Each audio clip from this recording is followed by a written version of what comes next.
Powered by the Montana Television Network. This is the Noon News from Montana's news leader. Good afternoon, everyone. Thanks for joining us on your MTN Statewide News this Wednesday. I'm Jeanelle Slade. Well, waters are rising across western Montana this afternoon. The Clark Fork River above Missoula is expected to move well above minor flood stage. The National Weather Service is calling for the river to crest between midnight Thursday and noon Friday at just under the 11-foot moderate flood level. Now, if more rain than anticipated falls, that 11-foot threshold is well within reach. Director of Emergency Management Adrian Beck says bags and sand are available for those in flood-prone areas. COVID-19 social distancing protocols are in place. Now, the biggest adjustment will be in making sure volunteers posting signs and bringing in sand and bags are limited to small groups. Now, to keep up with the latest information, register at smart911.com. Social media outlets will also send out emergency notifications. Now, the Clark Fork River is expected to slowly recede through the weekend. The Missoula Office of Emergency Management is working to evacuate a homeless community camped in flooding areas.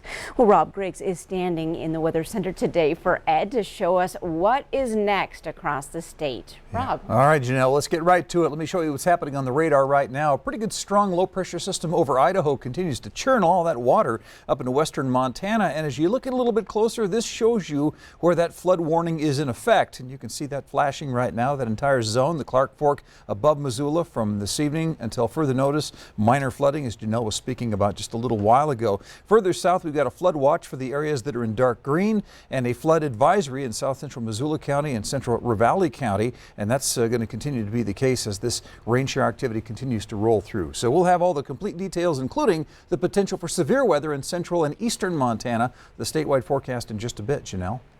All right, thanks so much, Rob. Well, just hours after Montana Governor Steve Bullock announced plans to move to stage 2 and reopen more of Montana, Ravalli County health officials announced 6 new confirmed COVID-19 cases on the west side of the state. And overnight, they added another. The spike of 7 cases raises the number of active cases in Ravalli County to 8. That's the most in the state. All the individuals are male. The latest information today shows 2 men in their 60s, 2 men in their 20s, and 3 boys between the ages of 10 and 19. Now, these cases are all connected, and travel is suspected to have played a role. 1 person is hospitalized and 30 people are self-quarantined through contact tracing.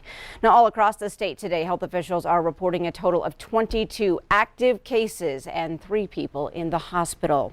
Well, more businesses will open and crowds will begin to gather. Montana is now just 12 days from phase 2 of the governor's reopening plan. Beginning June 1st, the 14-day quarantine for anyone coming into Montana will be lifted. Gatherings may now expand to 50 people and can be even larger as long as social distancing can be observed. Now, restaurants and bars will be able to let even more customers in, increasing capacity to 75%, and bowling alleys and concert halls will be able to operate with reduced capacity and strict social distancing. In a press conference announcing the move, Governor Steve Bullock said the success of phase 2 depends on everyone following health precautions. Look, every step that we take beyond a stay-at-home order and closing down all businesses indeed presents risk of more transmission. I certainly expect out-of-state visitors to take this seriously as Montanans have. Governor Bullock says the importance of personal protective equipment may grow as we get further into the reopening process. He says we have enough stockpile to get healthcare workers through the pandemic. Well, since the pandemic began, pediatricians have noticed a drop in the number of parents bringing their kids in for routine vaccines. But they want you to know that coming in to be seen for these appointments is safe. Local healthcare providers are taking the precautions listed on your screen there to help keep patients safe. Dr. Catherine Leisinger, a pediatrician at Billings Clinic, was a guest on Montana this morning to talk about the possible outcome if more kids are missing their vaccines. Several of the vaccine preventable illnesses are highly contagious, such as measles, and it takes just a small drop of the vaccination rates to really start to see pockets of those diseases start to spread. And as we all come together, we know that's what spreads disease, and it can becoming quite concerning as those young kids that are most susceptible are being under vaccinated. Now, a list of recommended vaccines for children by age can be found on the CDC website. Well, despite yesterday's announcement that Montana will soon move to phase 2, Cascade County commissioners have decided to cancel the Montana State Fair in Great Falls. Now, the fair was scheduled to run July 24 through August 1st at Montana Expo Park. Now, the cancellation of the State Fair just adds to scores of summer events across Montana that have already been canceled due to restrictions. You know, it would be a much changed state fair, and I think we could do better by sprucing up the grounds, sprucing up the buildings, getting some projects accomplished with the taxpayer money so that we're bigger and better next year. After that announcement from Great Falls yesterday, MTN reached out to Yellowstone County Fair officials. The director of marketing and sales at Metro Park in Billings says Montana Fair is still going to happen. And yesterday's announcement in Cascade County does not change that.